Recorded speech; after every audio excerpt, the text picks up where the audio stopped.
প্রথম হলো ধন। ধন যতক্ষণ আপনি ব্যবহার করতে থাকেন, যতক্ষণ তা আপনার কাজে আসছে, ততক্ষণ ঠিক আছে, এই ধন আপনার কাছে অমৃত।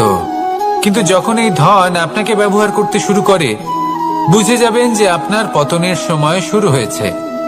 দ্বিতীয় বিষয়, ফেলে আসা অতীত। যাই করুন, আপনি অতীত পাল্টাতে পারবেন না, আর এই সত্যিটা আপনিও জানেন। কিন্তু তাও এর বশবর্তী আমরা হয়ে পড়ি, আর যখন তাই হয় তখন এই সংসারে আমরা যেখানেই যাই না কেন, যত বড়ই সুখ লাভ করি না কেন, সেই সব আমাদের কাছে তিক্ত বলে মনে হয়। তৃতীয় বিষয়, আপনার আশেপাশের মানুষ ভিন্ন ভিন্ন ধরনের মানুষ হয়, যাদের চিন্তা ভাবনা এবং দৃষ্টিভঙ্গি ভিন্ন ভিন্ন প্রকারের। যদি এদের বশবর্তী আপনি হয়ে পড়েন, তাহলে কেউ বলবে এটা করো, এটা ভালো। কেউ বলবে এটা করো না, ওটা করো, ওটা ভালো কাজ। কেউ বলবে এই দুটোই করো না, অন্য কিছু করো। এই কথাগুলিতে আপনি এতটাই জড়িয়ে পড়বেন যে আপনি লক্ষ্যভ্রষ্ট হয়ে পড়বেন। তাই এই তিন বিষয় থেকে সাবধানে থাকবেন। যদি কোনো কিছু বশ করতে হয়, তাহলে আপনাকে বশ করতে হবে আপনার আজকে, নিজের বর্তমানকে। এটা খুব প্রয়োজনীয়। এটা ভাববেন যে এই সময়ের সদ্ব্যবহার আমি কিভাবে করব, সময়কে শাসন কিভাবে করব, ওই কর্ম কিভাবে করব যাতে ভবিষ্যতে কখনো আমার আফসোস না হয়, বরং এই সংসার আমাকে নিয়ে গর্ব করবে, সেই কর্ম করুন। আর যখন আপনি এটা শিখে নেবেন, তখন আপনি নিজেই নিজেকে প্রকৃত অর্থে ভাগ্যশালী করে তুলবেন। আসুন আমার সাথে ভালোবেসে বলুন, রাধা রাধা। মানুষ যখন এই সংসারে প্রবেশ করে, অর্থাৎ জন্মগ্রহণ করে, তখন নিশ্চিন্তে থাকে, আনন্দে থাকে। কিন্তু যেইমাত্র তার মধ্যে বোধশক্তি আসে, তখন সে চিন্তা করতে শুরু করে। চিন্তা ভবিষ্যতের, সেই সমস্ত বিষয় নিয়ে চিন্তা করে যা ওর হাতে নেই। তারপর বড় হয়, বিবাহ সম্পন্ন হয়, গৃহস্থ জীবন যাপন করে, তারপর আবার চিন্তায় মগ্ন হয়ে যায়। ভাবে এই যে আমার পরিবার, আমি কি ঠিকমতো তার খেয়াল রাখতে পারছি? কাল যখন আমি এই সংসার থেকে চলে যাব, তখন আমার এই পরিবারের দেখাশোনা কে করবে? শেষ পর্যন্ত এই পরিবার তো আমারই উত্তরদায়িত্ব। যাক, আপনাকে একটা প্রশ্ন করি। এই সংসারে আসার পূর্বে আপনি কি এই প্রশ্ন করেছিলেন, এটা ভেবেছিলেন যে আমাকে ছাড়া এই সংসার কিভাবে চলবে? করেননি, তাই তো? তাই আপনার এটা নিয়ে দুশ্চিন্তা করার প্রয়োজন নেই যে আপনি যখন এই সংসার ত্যাগ করে চলে যাবেন তখন কি হবে। আপনি যখন ছিলেন না তখনও এই সংসার চলছিল, আপনি যখন এই সংসার ত্যাগ করবেন তখনও এই সংসার চলতে থাকবে। যদি কোনো বিষয়ের প্রভাব থাকে, তা হলো আপনার আজকের তথা বর্তমানের কর্ম। অর্থাৎ আজ আপনি কি করছেন, কার জন্য মঙ্গল করছেন, কাকে প্রেরণা দিচ্ছেন, কাকে সাহায্য করছেন, কোন উদাহরণ প্রস্তুত করছেন। আপনি এই সংসারে যে ছবি অঙ্কন করবেন, সংসার সেটাই মনে রাখবে। তাহলে শুধু সৎকর্ম করুন, মঙ্গল করতে থাকুন, আর আমার সাথে ভালোবেসে বলুন, রাধা রাধা। আমরা চাই বা না চাই, আমরা সবসময় নয় কোনো না কোনো লক্ষ্যের দিকে এগিয়ে চলেছি, বা কোনো না কোনো যুদ্ধ করেই চলেছি। যেমন যে যুদ্ধ মনের মধ্যে চলছে, সেগুলো হলো অন্তর্মনের যুদ্ধ। যেমন পরিবার প্রতিপালনের যুদ্ধ, কর্তব্য পালনের যুদ্ধ, কোনো প্রিয়জনকে না হারানোর যুদ্ধ। এসব যুদ্ধ মনের মধ্যে চলে, এবং সেদিক থেকে দেখতে গেলে আমরা হলাম এই সংসারের সব থেকে বড় যোদ্ধা, তাই না? কিন্তু এই সব যুদ্ধে যদি আপনি জয়ী হতে চান, তাহলে তিনটি বিষয় আপনাকে মাথায় রাখতে হবে। প্রথম হলো, সেই ব্যক্তি যিনি এই যুদ্ধে পরাজিত হয়েছেন, তাকে নিজের থেকে দূরে করে দেবেন না, বরং আপনি তার কাছে যান, তার সাথে কথা বলুন, কথাবার্তা চালান, আলোচনা করুন, তার থেকে পরামর্শ নিন এবং বুঝতে চেষ্টা করুন উনি কি ভুল করেছিলেন, এবং সেই ভুল নিজের জীবনে করবেন না। দ্বিতীয়, সেই ব্যক্তি যিনি এই যুদ্ধে জয়লাভ করেছেন, তার অভিজ্ঞতা থেকে শিখুন। তিনি কি কি পদক্ষেপ নিয়েছেন, কিভাবে তিনি প্রারব্ধের গতিপথ বদলে দিয়েছেন, কোথায় বুদ্ধি প্রয়োগ করেছেন আর কোথায় বল প্রয়োগ করেছেন, এই সব কিছু তার থেকে শিখুন। এবং তৃতীয়, আপনার নিজের বিবেক, তার কোনটা উচিত বোধ হচ্ছে, কোনটা অনুচিত বোধ হচ্ছে, সেটা বুঝে নিন যদি এই তিনটি বিষয় আপনি বুঝতে পারেন, তাহলে ধরে নিন যে আপনি সাফল্যের পথে অগ্রসর হয়ে চলেছেন। আসুন আমার সাথে ভালোবেসে বলুন, রাধা রাধা। মানুষের জীবন হলো তার যাত্রা, এবং প্রত্যেকের জীবনযাত্রার লক্ষ্য হলো আলাদা। এবার মনের মধ্যে এই প্রশ্ন জাগতেই পারে যে এই জীবনের লক্ষ্যটা গুরুত্বপূর্ণ নাকি যাত্রাটা। এবং এই ভাবনায় আমরা কোথাও না কোথাও সব থেকে গুরুত্বপূর্ণ বিষয়ে ভুলে যাই যে সব থেকে গুরুত্বপূর্ণ ব্যক্তিত্ব হলো আমাদের সাথী, আমাদের সহযাত্রী, যার সাথে আমরা এই যাত্রাপথ সুনিশ্চিত করি। এটা খুব গুরুত্বপূর্ণ। আপনি নিজেই দেখুন, মেঘ থেকে বৃষ্টি ঝরে পড়ে। তার লক্ষ্য হলো ধরিত্রী, তার যাত্রাপথ হলো সেই বায়ুমণ্ডল। কিন্তু ও কোন সাথী নির্বাচন করছে তার উপর কত কিছু নির্ভর করে। যদি সাথী হিসেবে ঝিনুককে খুঁজে পায় আর ওই ঝিনুকের ওপরে গিয়ে পড়ে, তাহলে মুক্তয়ে পরিণত হয়। তখন লক্ষ্য কি হয়ে থাকে? ঈশ্বরের আভূষণ। সেখানেই যদি এই জলের ফোঁটা কোনো সাপের সঙ্গ পায়, কোনো সাপের মুখে গিয়ে পড়ে, তাহলে তা পরিণত হয় বিষে। আর তখন লক্ষ্য কি হয়? কারোর প্রাণ হরণ করা। এই উদাহরণ স্থির করে যে আমাদের জীবনে সাথীর নির্বাচন হলো অত্যন্ত আবশ্যক এবং অত্যন্ত গুরুত্বপূর্ণ বিষয়। কারণ সাথীর প্রভাব শুধু যে আপনার পথে পড়বে তা নয়, আপনার লক্ষ্যের ওপরও পড়বে। কখনো কখনো কেউ আপনার লক্ষ্য বদলে দেবে, কখনো উচিতভাবে, কখনো অনুচিতভাবে। সেটা আপনার নির্বাচনের উপর নির্ভর করছে। তাহলে একজন শ্রেষ্ঠ সাথী নির্বাচন করুন আর আমার সাথে ভালোবেসে বলুন, রাধা রাধা। মানুষ বর্তমানে নিজের জীবন অতিবাহিত করেন, কিন্তু তার জীবনে অতীতকাল এবং ভবিষ্যৎকাল এই দুটোরই সমান গুরুত্ব রয়েছে। অতীতকাল অতিবাহিত হয়ে গেছে এবং সেটা জীবিত থাকে আমাদের স্মৃতি হিসেবে, এবং ভবিষ্যৎ হলো সেটাই যেটা আমরা শুধুমাত্র কল্পনাই করতে পারি।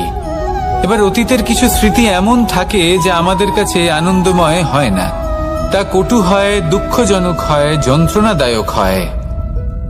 আমরা যা কিছুই করি তা বদলে ফেলতে পারবো না, কিন্তু ভবিষ্যৎকাল সেটা আমরা রচনা অবশ্যই করতে পারি, যদি আজ আমরা শ্রেষ্ঠ কর্ম করি। যদি আজকের এই দিনটা আমরা আনন্দের সাথে অতিবাহিত করি, সুখের সাথে অতিবাহিত করি, এক একটা মুহূর্ত আমরা আনন্দ এবং ভালোবাসার সাথে অতিবাহিত করি, আপনার আজকের এই কর্ম আপনার ভবিষ্যৎ নির্ধারণ করবে। আজ আপনি যেভাবে জীবন কাটাবেন তা ভবিষ্যতে গিয়ে অতীতকালে পরিণত হবে। আর তখন আপনি এমন স্মৃতি খুঁজে পাবেন যেখানে আপনি প্রত্যেকটি মুহূর্ত প্রেম এবং আনন্দের সাথে অতিবাহিত করেছেন, এবং সেই স্মৃতি মধুর হবে। তাহলে আজ শ্রেষ্ঠ এবং উচিত কর্ম করুন। আপনি নিশ্চিত রূপে একটি উজ্জ্বল, শুদ্ধ, পবিত্র এবং আনন্দময় ভবিষ্যৎ লাভ করবেন। আসুন আমার সাথে ভালোবেসে বলুন, রাধা রাধা।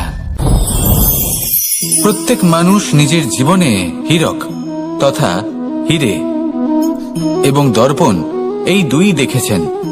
এই দুই হলো সাদা, এবং এরা দুজনেই আলোর প্রতিফলন ঘটায় এবং এরা দুজনেই উজ্জ্বল হয়ে ওঠে। আপনি হয়তো মনে মনে ভাবছেন যে এটা কি ধরনের তুলনা করছি। একটা হীরে তো রত্ন, তার মূল্য দর্পণের থেকে অনেক গুণ বেশি। কিন্তু হীরে থাকাতে দর্পণের মূল্য কিন্তু কোনো অংশে কমে যায় না, তাই না? মানুষ যখন হীরে নিজের হাতে নেয় তখন সবার আগে কি খোঁজে? দর্পণ, যাতে তার মধ্যে দিয়ে দেখে সে বুঝতে পারে যে সেই হীরে আদৌ তার শোভাবর্ধন করছে কিনা, তাকে ভালো দেখাচ্ছে কিনা, প্রসাধনের জন্য সেটা ব্যবহার করা ঠিক হবে কিনা। অর্থাৎ হীরের উপস্থিতিতে দর্পণের গুরুত্ব কম হলো না, দর্পণের কারণে হীরের মূল্য বোঝা গেল। আমাদের জীবনেও ঠিক এরকমই ঘটে। আপনারা যদি সংসারে নিজের আশেপাশে দেখেন, এমন অনেক মানুষ দেখতে পাবেন যারা নিজেদের ক্ষেত্রে মহান স্থানে পৌঁছেছেন, নিপুণ এবং শ্রেষ্ঠ হয়েছেন। আর তাদের মধ্যে আপনার নিজের মনে হয় যেন আপনি হলেন দর্পণ। নিজেকে ছোট মনে করবেন না। আপনার মূল্য কম হচ্ছে না, আপনার নিজস্ব মূল্য আছে। আর যদি আপনার অস্তিত্ব না থাকে তাহলে ওনাদের অস্তিত্বের মূল্য সংসার বুঝতেই পারবে না। জীবনে সবসময় চেষ্টা করবেন যাতে আপনি আরো বেশি শ্রেষ্ঠ হয়ে উঠতে পারেন। আপনি নিজে যে স্থানে আছেন সেটাকে ছোট মনে করবেন না, তারও নিজস্ব একটা মূল্য আছে। যদি আপনি হিরে হয়ে থাকেন তাহলে অহংকার করবেন না, যদি আপনি দর্পণ হয়ে থাকেন তাহলে নিজেকে ছোট মনে করবেন না। আসুন আর আমার সাথে ভালোবেসে বলুন, রাধা রাধা। পাপ এবং পুণ্য, এই দুই হলো সংসারের এমন দুই বিন্দু যাকে কেন্দ্র করে এই সংসারের চক্র ঘুরতে থাকে। আমরা যদি কোনো কর্ম বিচার করি, হয় পুণ্য নয় পাপের দৃষ্টিভঙ্গি দিয়ে, এটা হয় পুণ্য না হলে পাপ। কিন্তু এই পাপ এবং পুণ্য এই দুই নির্ভর করে প্রত্যেক মানুষের ওপর, তার চিন্তাধারা, তার পরিস্থিতির ওপর। ধরুন এমন একজন মানুষ যিনি অনেক দিন ধরে বনে পথ হারিয়েছেন, অনেক দিন হয়তো উনি কোনো খাবার খাননি। এবার এমন পরিস্থিতি চলে এসছে যে এবার যদি উনি খাবার না খান তাহলে হয়তো জীবিতই থাকবেন না। আর এমন অবস্থায় ওনার সামনে যদি কোনো প্রাণী আসে তাহলে তাকে শিকার করা, এটা কিন্তু তার কাছে পাপ নয়, এটা তো জীবিত থাকার একমাত্র উপায়। এটা তার কাছে পুণ্য সম। আর যদি আমি এমন একজন ব্যক্তির কথা বলি যিনি সরল, যিনি একটি সুখী, শান্ত, সুরক্ষিত জীবনযাপন করছেন, তার কাছে কিন্তু এটা পাপ। এইরকমই এই সংসারে ভিন্ন ভিন্ন পরিভাষা আছে পাপ এবং পুণ্যের। তার মধ্যে যদি আমি আপনাকে একটি সরল পরিভাষা দিই, সেটা হলো জীবনে যখনই কোনো কর্ম করবেন সেটা নিয়ে একটু ভেবে দেখুন যে এই যে কাজটা আমি করছি তার ফলে এই যে অন্য মানুষেরা আছেন এই সংসারে, তারা কি দুঃখ পাবেন? যদি তারা দুঃখ পান তাহলে সেটা পাপ। যদি আপনি এমন কোনো কর্ম করেন যার ফলে অন্যরা প্রসন্নতা লাভ করেন, তাদের মুখে হাসি ফুটে ওঠে, যদি তারা প্রেরিত হন, জীবনে সামনে এগোতে পারেন, তাদের বিকাশ হয়, তাহলে এটা হলো পুণ্য। তাই জীবনে সবসময় পুণ্য করতে থাকুন আর আমার সাথে ভালোবেসে বলুন, রাধা রাধা। তালা অনেক পুরনো একটা আবিষ্কার। যবে থেকে এই সংসারে বহুমূল্য বস্তু নির্মিত হয়েছে তবে থেকেই এই তালা নির্মাণ হয়েছে, তবে থেকে এর ব্যবহার করা হয়েছে যাতে উচিত সময় এলে পরে আমরা আমাদের বহুমূল্য জিনিসগুলো সুরক্ষিত রাখতে পারি এবং সময় এলে পরে বের করে সেগুলি ব্যবহার করতে পারি। এবার একটা গুরুত্বপূর্ণ তথ্য আছে যেটা জানা অত্যন্ত গুরুত্বপূর্ণ, এবং সেটা হলো যে একটা তালা নির্মাণের পূর্বে তা খোলার যন্ত্র অর্থাৎ তার চাবিটি নির্মাণ করা হয়, এবং এটাই জীবনের খুব বড় একটা শিক্ষা প্রদান করে যায়। আমাদের জীবনে যখনই কোনো সমস্যা আসে তখন ভয়ভীত হওয়ার কোনো দরকার নেই, কারণ এই প্রকৃতি, এই ঈশ্বর এই সমস্যার সমাধান তথা এর চাবি আগে থেকেই নির্মাণ করে রেখে দিয়েছেন। শুধু দরকার হলো সেই সমস্যার ঊর্ধ্বে উঠে সেই সমাধান খুঁজে বের করা। মানুষ অনেক সময় সমস্যা দেখে ভীত হয়ে পড়েন, চিন্তিত হয়ে পড়েন, নিজের বিবেক হারিয়ে ফেলেন। আপনার শুধু এই মনকে শান্ত করা প্রয়োজন। এই শান্ত মনের সাথে এই সমস্যার নিবারণ খুঁজে নিতে হবে। তাই সমস্যা যতই তীব্র হোক না কেন, ভয় পাওয়ার কোনো প্রয়োজন নেই। পরম শান্ত মনে সমাধান খুঁজে বের করুন। আসুন আমার সাথে ভালোবেসে বলুন, রাধা রাধা। এ হলো রামায়ণের সময়কালের কথা। সেতু নির্মাণ করার কাজ চলছিল। সমস্ত বানর সেনা এই কাজে নিযুক্ত হয়েছিলেন। বড় বড় পাথর তুলে নিয়ে এই বানর সেনা সমুদ্রে ফেলছিলেন। এই কাজ চলছিল। এমন সময় ছোট্ট একটা কাঠবিড়ালি এলো। ছোট ছোট মাটির ডেলা হাতে নিয়ে সাগরের কাছে যাচ্ছিল আর বড় বড় পাথরের পাশে রেখে দিচ্ছিল, যথাসম্ভব সেখানে রেখে আসছিল। সারা দিন ধরে সে এই পরিশ্রম করেই যাচ্ছিল। এবার শ্রীরাম তার এই কাজ দেখতে পেলেন। সেই ছোট্ট কাঠবিড়ালিটিকে নিজের হাতে তুলে নিলেন এবং অত্যন্ত ভালোবেসে তার পিঠে হাত বুলিয়ে দিলেন। কথায় আছে যে কাঠবিড়ালির পিঠে যে দাগ আছে সেই 3টি দাগ এসেছে শ্রীরামচন্দ্রের 3 আঙুলের থেকে। যে কাজ আপনি করছেন তাতে সমস্ত শক্তি প্রয়োগ করুন যতটা আপনার সামর্থ্য রয়েছে, যতটা আপনার প্রতিভা রয়েছে, সম্পূর্ণভাবে উৎসর্গ করে দিন। ঠিক এমন ভাবে কর্ম করুন। সেই কাঠবিড়ালি কিন্তু তাই করেছিল। সেই জন্য শ্রীরামের সাথে সেও সেই কাহিনীতে অমর হয়ে গেছিল। সম্পূর্ণ শক্তি প্রয়োগ করুন, সম্পূর্ণ সামর্থ্যের সাথে কর্ম করুন, কারণ এটাই হলো শ্রেষ্ঠ পথ কোনো কর্ম করার। আসুন আমার সাথে ভালোবেসে বলুন, রাধা রাধা। মানুষের জন্ম কখনো তার ভবিষ্যৎ নির্ধারণ করতে পারে না। হ্যাঁ, ওর জীবনযাত্রা অবশ্যই সুখময় হতে পারে।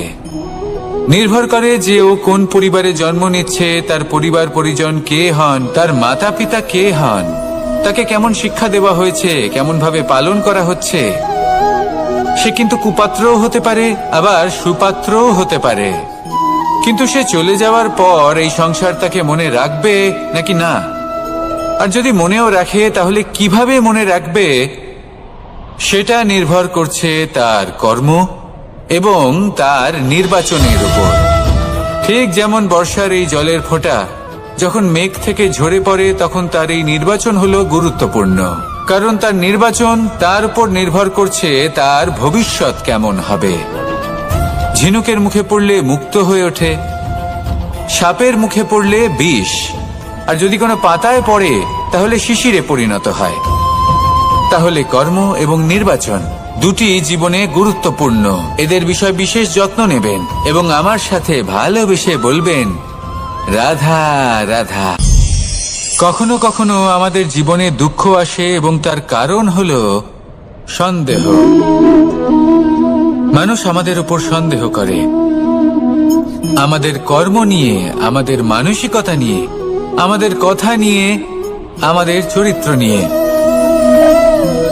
কখনো কখনো আমরা শুভ উদ্দেশ্য নিয়ে কারোর মঙ্গল কামনা করি, তার জন্য কোনো ভালো কর্ম করি, এবং সেই ব্যক্তি আমাদের বন্ধুত্ব নিয়েই, আমাদের সম্পর্ক নিয়ে, আমাদের সততা নিয়ে প্রশ্ন করতে থাকে, আমাদের সন্দেহ করে। তখন আমাদের দুঃখ হয়, কিন্তু এটা হওয়া উচিত নয়। কারণ যখনই কোনো ব্যক্তি আপনাকে সন্দেহ করছে, তাতে আপনারই মূল্য বৃদ্ধি পাচ্ছে। এবার আপনি বলবেন, এ কি করে সম্ভব হতে পারে? একটা কথা বলুন, আপনি কখনো শুনেছেন যে কয়লার শুদ্ধতার পরিমাপ করা হচ্ছে? শোনেননি, কারণ এমনটা কখনো হয়ই না। শুদ্ধতার পরখ শুধুমাত্র সোনার ক্ষেত্রে করা হয়। শুধুই তার শুদ্ধতা নিয়ে সন্দেহ প্রকাশ করা হয়। এই সোনাকে পরখ করা হয়, আর যখন এই সোনা এই পরীক্ষায় উত্তীর্ণ হয়, তখন সেই সোনা কতটা মূল্যবান সেটা সংসার জানতে পারে। সেই রকমই এই সংসার আপনাকেও পরখ করবে। যখন আপনি এই পরীক্ষায় উত্তীর্ণ হবেন, তখন আপনার মূল্য কতটা অধিক সেটা এই সংসারও জানতে পারবে। সেই জন্য যখনই কেউ আপনার উপর সন্দেহ করবে, দুঃখ পাবেন না। শুধু এই কথাটার খেয়াল রাখবেন, আপনি কি উচিত পথে চলেছেন, উচিত কর্ম করছেন। সকলের প্রতি আপনার মনে যেন সদ্ভাবনা থাকে, এবং হ্যাঁ, আপনি যেন আমার সাথে ভালোবেসে বলেন, রাধা রাধা। আমরা সবাই সূর্যকে সম্মান করি, ওনাকে শ্রদ্ধা করি, ওনাকে পুজো করি। এই সূর্য আমাদের শক্তি প্রদান করেন, প্রকাশ প্রদান করেন। কখনো কখনো উষ্ণতা এতটাই বাড়িয়ে তোলেন, এতটাই তপ্ত করে তোলেন, আমাদের একথা মনে হয় যে আমাদের এই শরীর জ্বলে যাচ্ছে। তখনও আমরা বিরোধিতা করি না, তাকে কটু কথা শোনাই না, আমরা সসম্মানে তা গ্রহণ করি। কেন কেন করি? কারণ আমরা জানি যে সন্ধেবেলা যখন সূর্যাস্ত হবে, তখন শুধুমাত্র অন্ধকার বাকি থাকবে। ঠিক কিছুটা এরকমই হয় আমাদের মাতা পিতাও, যিনি আমাদের জন্ম দেন, আমাদের ভরণ পোষণ করেন, আমাদের বড় করেন, আমাদের প্রেম প্রদান করেন। কখনো কখনো তাদের মুখ থেকে কটু কথা নিঃসৃত হয়, আমাদের দুঃখ হয়, কিন্তু তখন আমাদের এটা বোঝা উচিত, এগুলি নিঃসৃত হচ্ছে আমাদেরই মঙ্গলের জন্য। যেমন সূর্যদেব, উনিও উত্তাপ দিয়ে থাকেন আমাদেরই মঙ্গলের জন্য, যাতে ফসল পাকতে পারে। যাতে জল বাষ্প হয়ে মেঘ হতে পারে, বৃষ্টি হতে পারে, আর এই সংসারে নিরন্তর জলের প্রবাহ থাকে। আমাদের মাতা পিতা, তাদের কঠোর আচরণ, তাদের কঠোর অনুশাসনের পেছনে লুকিয়ে থাকে ওনাদের ভালোবাসা। আমাদের তা বুঝতে হবে, সসম্মানে ওনাদের গ্রহণ করতে হবে। কারণ ঠিক সূর্যাস্তের পরে যেমন চতুর্দিক অন্ধকারচ্ছন্ন হয়ে যায়, তেমনি আমাদের জীবন থেকে যখন আমাদের মাতা পিতা চলে যায়, তখন আমাদের জীবনেও শুধু এবং শুধুমাত্র অন্ধকারই ছেয়ে থাকে। সেই জন্য নিজের মাতা পিতাকে সম্মান করুন, ওনাদের ভালোবাসা প্রদান করুন।